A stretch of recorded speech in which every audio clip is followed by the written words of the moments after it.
빼앗기지 아니할 한 가지라는 제목으로 말씀을 나누도록 하겠습니다. 오늘의 이야기는 이렇게 시작합니다. 예수님과 제자들이 예루살렘으로 향하던 중에 마을에 들어갑니다. 그 마을의 이름은 베다니였습니다. 예루살렘과 한 3km 정도 떨어진 곳인데요. 멀지 않은 곳에 위치하고 있습니다. 이 베다니라는 마을에 예수님께서 사랑하시는 3남매가 살고 있었는데요. 네, 혹시 누군지 아시나요? 네, 나사로와 마르다와 마리아 3남매가 살고 있었습니다. 예수님께서 오셨다는 소식을 어떻게 들었는지 모르지만 마르다가 한 걸음에 달려와서 예수님을 초대합니다. 우리 집에 오시지요. 그렇게 예수님과 함께 일행들이 그 마르다의 집으로 들어가게 됩니다. 이제 예수님과 제자들이 왔으니 이제 한 10명이 넘는 인원들이 이제 거기 갔겠죠. 이 이스라엘의 문화 중에 이 나그네를 환대하는 문화가 있습니다. 이제 어떤 마을에 이제 나그네가 찾아오면 누구든지 이제 그를 집으로 맞아들여서 이제 중동 지역에 흙먼지가 많으니까 손과 발을 씻을 이제 이 물을 떠다주고 또 배고플까봐 이제 먹을 것을 또 챙겨주고 그리고 혹시 낙이 타고 왔으면 그 낙이까지 물과 먹이를 챙겨주면서 이게 누가 집 주인인지 손님인지 모를 정도로 극진하게 환대를 한다고 합니다. 그런 문화가 있는데요. 지금 이제 마르다의 집에 찾아온 분 누구시죠? 우리 예수님이시잖아요. 마르다에게 이런 고민이 있지 않을까 생각을 해봅니다. 무엇을 더 해드릴 수 있을까? 어떤 맛있는 음식을 대접하면 좋을까? 어떻게 하면 예수님께서 이 여행에 지친 몸을 또 푹 쉬시고 피로를 푸시고 다시 힘을 얻어가지고 이제 또 가실 수 있을까?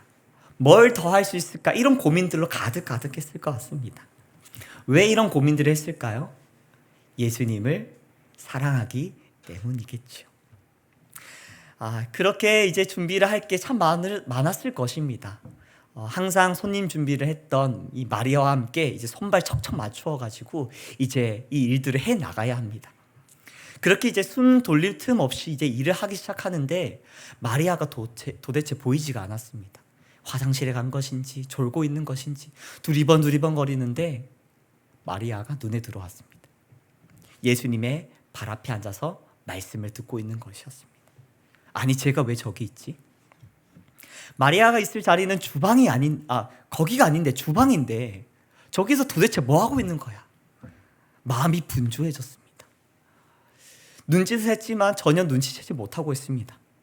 혹시 예수님께서 좀 말씀해 주실까 기대를 해봤지만 예수님은 그저 말씀을 전할 뿐입니다. 이거 안 되겠다 싶어가지고 예수님께 나아가서 말합니다. 주여, 내 동생이 나 혼자 일하게 두는 것을 생각하지 아니하시나이까? 그를 명하사 나를 도와주라 하소서.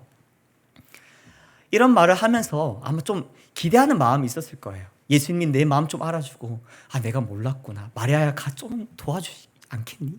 뭐 이런 말을 기대하면서 얘기를 했을 것 같아요. 그런데 예수님께서 마르다에게 이렇게 말씀하셨습니다. 마르다야 내가 많은 일로 염려하고 근심하나 몇 가지만 하든지 혹 한 가지만이라도 족하니라. 마리아는 이 좋은 편을 택하였으니 빼앗기지 아니하리라. 오늘 이렇게 본문이 끝나게 됩니다. 오늘 이 말씀의 의미가 무슨 의미일까요?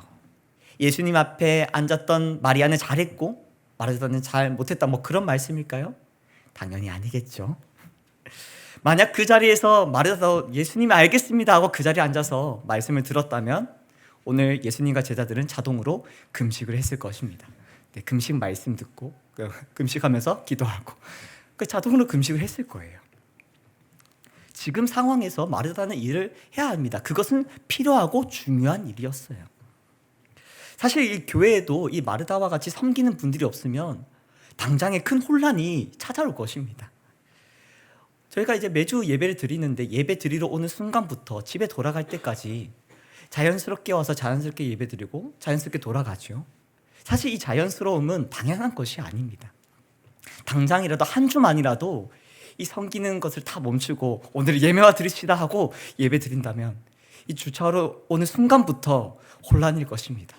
이 리첸타운 내려갔는데 주차할 곳은 없고 돌리려고 하니까 이미 차 안에 꽉 차서 뭐 돌아갈 수도 없고, 나오려고 하는데 뒤에서 차가 들어오고, 그렇게 3중 4중으로 막히고. 네, 벌써부터 쉽지 않죠. 매주 당연하다 여겼던 것들, 당연하지 않음을 모든 분들이 느낄 것입니다. 지난 토요일 예원킨더 여름 성경학교 때에도 도움의 손길이 정말 많이 필요했거든요. 그런데 많은 분들이 도와주셔가지고 우리 아이들 정말 행복하게, 그리고 단 한 아이도 다치지 않고 그렇게 은혜를 누리다가 집으로 돌아갈 수 있었습니다. 이 성경의 본문을 잘 이해하기 위해서는요, 이 성경의 흐름을 따라 읽는 것이 참 중요한데요. 오늘의 본문도 좀 그렇습니다.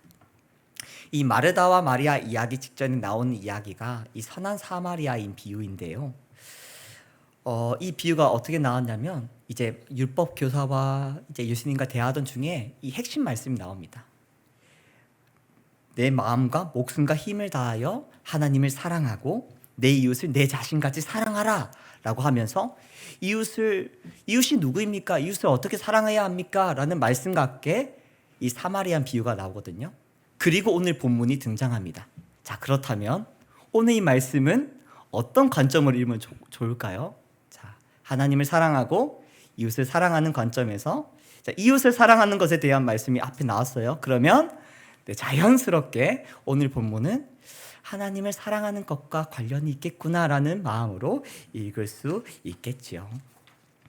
사랑하는 성도님들, 하나님 사랑하십니까?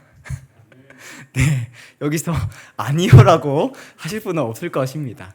네, 누구보다 하나님을 사랑하시는 우리 성도님들께서 오늘 말씀을 통해 하나님을 더욱 사랑하는 은혜가 있기를 소원합니다. 먼저 예수님을 사랑하는 마르다의 모습이 나옵니다. 예수님을 집으로 영접한 사람 누구인가요? 마르다입니다. 자, 지금 마르다가 이 많은 일들을 왜 준비하고 있죠? 예수님을 사랑해서 예수님과 그 일행들을 섬기기 위해서입니다. 마르다, 그녀가 섬기는 것, 준비하는 모든 것이 예수님을 사랑하기에 시작한 것입니다. 이처럼 하나님을 사랑하는 자는 이웃을 사랑하고 섬기는 자리로 나아갑니다. 주님께 받은 사랑이 너무 크기 때문입니다. 하나님을 사랑하고 이웃을 사랑하라 라는 그 말씀을 따라서 사랑을 흘려보내는 그 섬김의 자리로 나아가는 것입니다. 이 사랑받은 자는 주님의 사랑이 너무 커서 그저 섬길 뿐인데, 하나님께서는 감사하게도 아름다운 열매를 맺어가기도 하십니다. 제가 이전에 이제 다음 세대를 섬기면서 이제 교사분들과 교제할 때 거의 공통적으로 묻는 질문이 있습니다. 어떻게 교사로 섬기게 되셨어요? 라는 질문입니다. 너무 궁금하더라고요. 근데 좀 공통적으로 나오는 대답들이 좀 있었는데요. 뭐 어디 매뉴얼이 있는지, 네, 이렇게 대답을 하시더라고요. 사실 이제 교회에 좀 지쳐서 와서 아무것도 안 해야지 하고 이렇게 왔다가 네, 그런 거 없으시죠? 네, 그렇게 왔다가 너무 많이 받았다는 거예요. 너무 많이 받고 사랑을 받고 섬김을 받다 보니까 마음속에 이거 가만히 있어서는 안 되겠다, 그런 마음이 계속 생기더라는 겁니다. 그래서 뭘 할 수 있을까? 뭘 하면 좋을까? 그렇게 생각하며 기도하던 중에 이제 교사 모집 포스터를 딱 보고 교사를 한번 해볼까? 그렇게 오신 분들이 너무 많더라고요. 이처럼 하나님을 사랑함으로 드린 그 섬김을 통해 누군가는 그 하나님의 사랑을 경험하게 되고요. 또 나아가 그 사람도 예수님의 사랑으로 충만해져서 섬김의 자리, 사랑의 자리로 나아가는 그런 열매들이 맺어지기도 한다는 것입니다. 하나님의 은혜이지요. 하나님을 사랑하는 자는 마르다처럼 섬김의 자리로 나아갑니다. 우리 예수강 교회도 곳곳에서 예수님을 사랑하는 마음으로 섬기는 분들이 참으로 많습니다.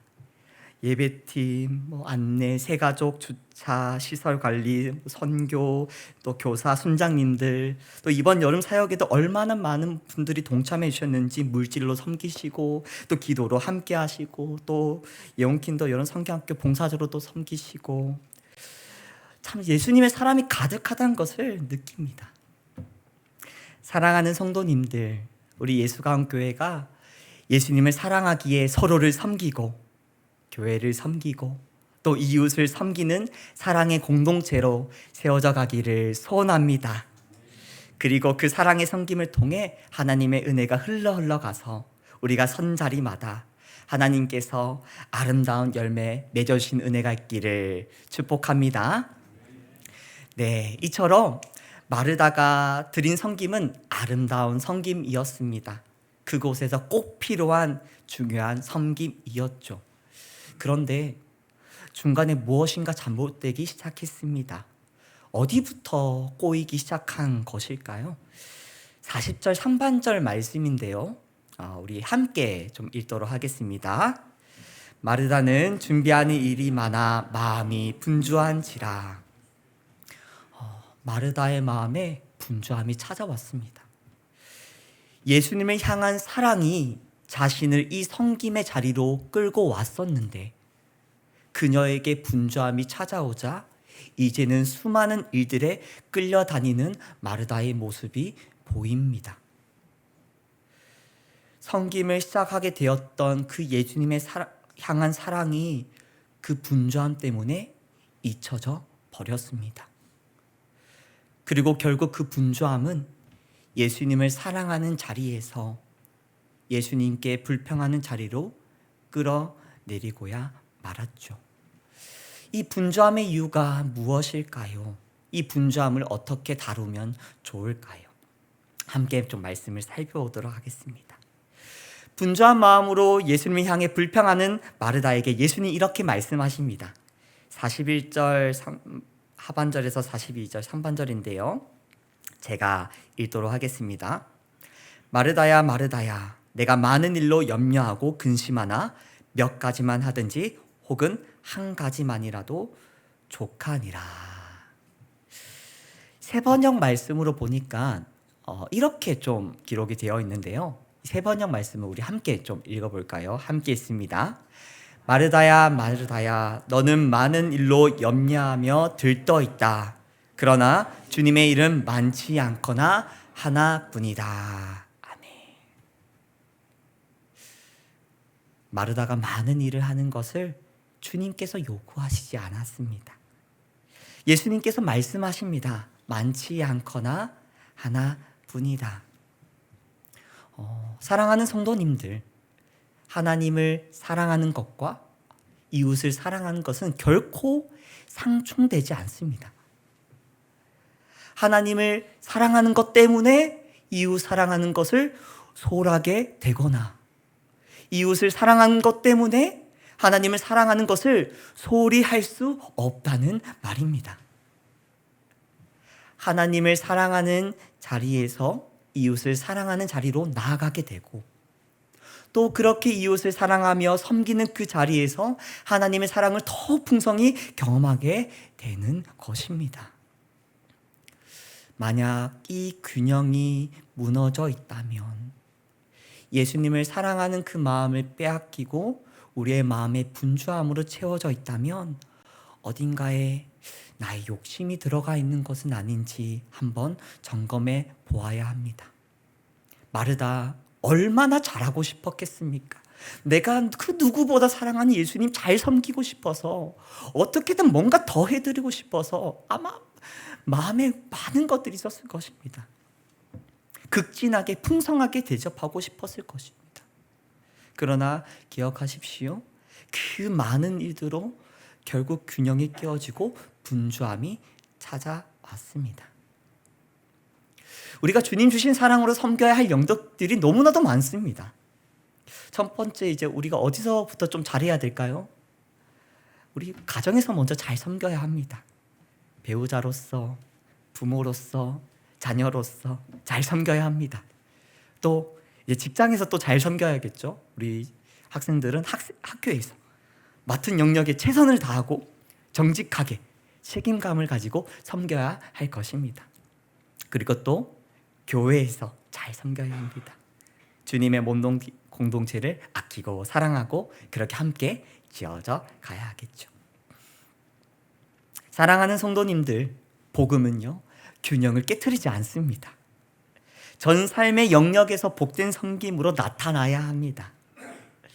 하나님께서 허락하신 그 가정과 또 교회와 직장 또 학교에서 균형 있게 잘 섬기면서 분주함에 쫓기지 않고 하나님을 사랑하는 마음으로 섬길 수 있는 은혜가 가득하길 소원합니다. 사실 이제 나의 욕심 때문에 분주함이 찾아오기도 하지만요, 사실 그렇지 않은 경우도 있습니다. 난 원치 않았는데 많은 일들에 내몰릴 때가 있습니다. 현대 사회는 너무 바쁩니다. 지하철을 타도 여유로운 모습을 찾아보기 힘듭니다. 해야 할 일 너무 많고요, 챙겨야 할 것도 너무 많습니다. 그러던 와중에 스케줄이 꽉 차 있는데 갑작스럽게 예상치 못한 일들도 하나하나 생기기 시작합니다. 절대적인 시간이 부족하고 모든 것이 분주하게 흘러갈 때가 있다는 것입니다. 바쁘시죠? 언제까지 바쁠까요? 아마 다음 주에도 다음 달에도 바쁠 가능성이 아주 높습니다. 제가 예전에 전 교회에서 사역하던 때였습니다. 시기는 잘 기억이 안 나는데 기억나는 거 한 가지가 있다면 너무 바빴던 때였습니다. 네, 그래서 이제 항상 이제 새벽 기도를 마치면 바로 이제 출근해가지고 이제 아침부터 이제 자리에 앉아서 이제 해야 할 일들을 쭉 하기 시작했습니다. 그래서 점심 먹고 또 일하고 금세 또 저녁이 찾아오더라고요. 열심히 했는데 또 할 일이 또 남아 있는지, 그래서 뭐 남아서 또 하기도 하고 아니면 이제 집에 가서 저녁 먹고 다시 노트북 열어가지고 또 할 일들을 하기도 하고, 그런 시간들이 반복되던 때였어요. 제가 그때 어떤 마음으로 그 시간을 보냈는지 기억이 잘 안 납니다. 그냥 이거를 해야 된다라는 그런 뭔가 사명감만 가지고 계속했던 기억이 납니다. 그렇게 바쁜 나날을 보내던 와중에 오늘 한 권사님께서 이제 사무실을 찾아오신 거예요. 그때도 할 일이 좀 쌓여 있었거든요.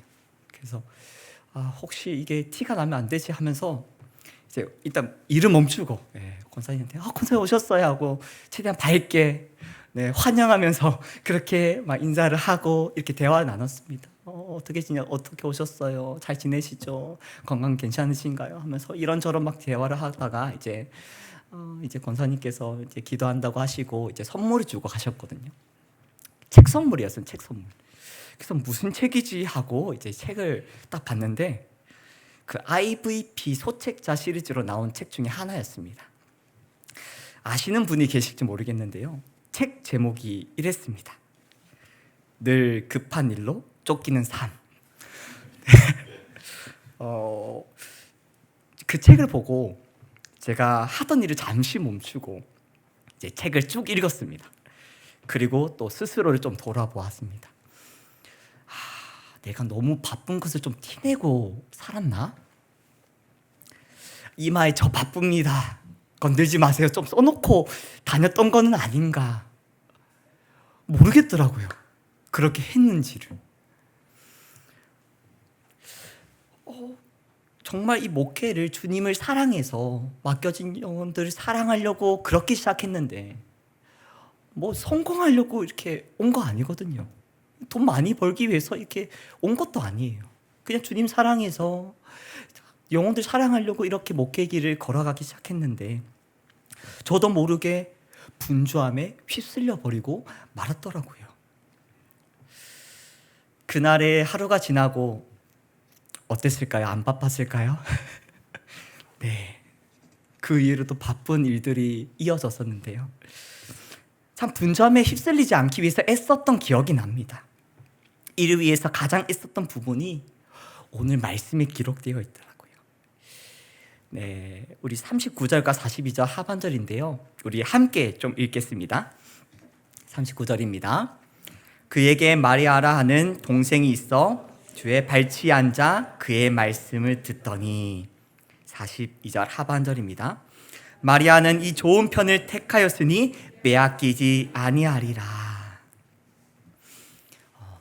예수님의 발 곁에 앉아 말씀을 듣는 마리아, 주님을 바라보며 주님의 음성에 귀를 기울이며 주님께 시선을 고정하는 마리아. 마리아는 이 좋은 편을 택하였고 주님께서는 빼앗기지 아니하리라 말씀하시지요. 우리는 분주함 가운데 마음을 지켜낼 힘도 능력도 없습니다. 마르다가 분주하고 싶어서 분주했습니까? 여러분, 분주하고 싶어서 분주하신가요? 아니지요. 마음의 분주함은 그냥 찾아오지 않습니까? 나의 의사를 물어보고 좀 분주해도 되겠습니까? 이렇게 물어보고 들어오지 않아요. 그냥 불쑥 찾아옵니다. 나도 모르게 이미 마음이 분주해져 있는 것이지요. 이 분주함을 해결하기 위해서 자연스럽게 생각한다면 더 많은 일을 해서 빨리 이 일을 처리해야 한다, 그렇게 생각할 수 있지만 성경은 그렇게 이야기하고 있지 않습니다. 아무리 바빠도 우리에게 멈춤의 시간이 있어야 한다라고 이야기하는 것이죠. 주님의 말씀을 들으며 그분께 잠잠히 머무르는 그 시간 말입니다. 예수님의 발치에 앉아 말씀을 듣는 것 말이지요. 새벽 기도의 자리일 수도 있겠고요.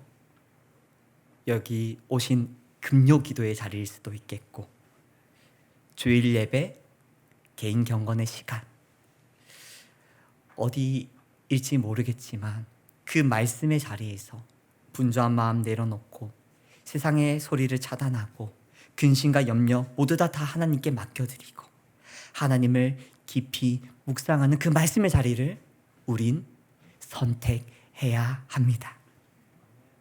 그렇게 나아간 그 자리, 그 은혜 빼앗기지 않을 것입니다. 말씀을 좀 맺고자 합니다. 하나님을 사랑하는 자는 이웃을 사랑하는 자리로 나아갑니다. 하나님을 사랑하는 것과 이웃을 사랑하는 것은 이어져 있습니다. 하나님을 사랑하는 마음으로 섬기는 그 자리에서 우리는 경계하는 것이 있습니다. 바로 분주함입니다. 분주함에서 벗어나기 위한 두 가지를 오늘 함께 나누었습니다. 먼저, 이 내가 잘하고자 하는 그 영역들에 나의 욕심이 한 스푼 들어있지는 않은지, 균형이 깨어있지 않은지 점검해야 합니다. 그리고 때로는 우리가 원치 않는 그 분주한 상황에 내몰리고 그 분주한 상황을 벗어나기 힘들겠지만 그렇기에 더욱 멈춤의 시간이 필요합니다. 너무 바빠서 주님 내가 할 수 없습니다. 주님 내가 너무 분주해서 내 힘만으로 안 됩니다. 그렇게 말씀의 자리를 선택하고 지켜내야 합니다. 사랑하는 성도님들, 그렇게 지금처럼 하나님을 사랑하는 자로 살아가기를, 그 마음의 분주함 때문에 그 마음 잊혀지지 않고 빼앗기지 않기를, 그렇게 주님을 사랑하는 마음 더욱더 깊어져가는 은혜가 있기를 소원합니다.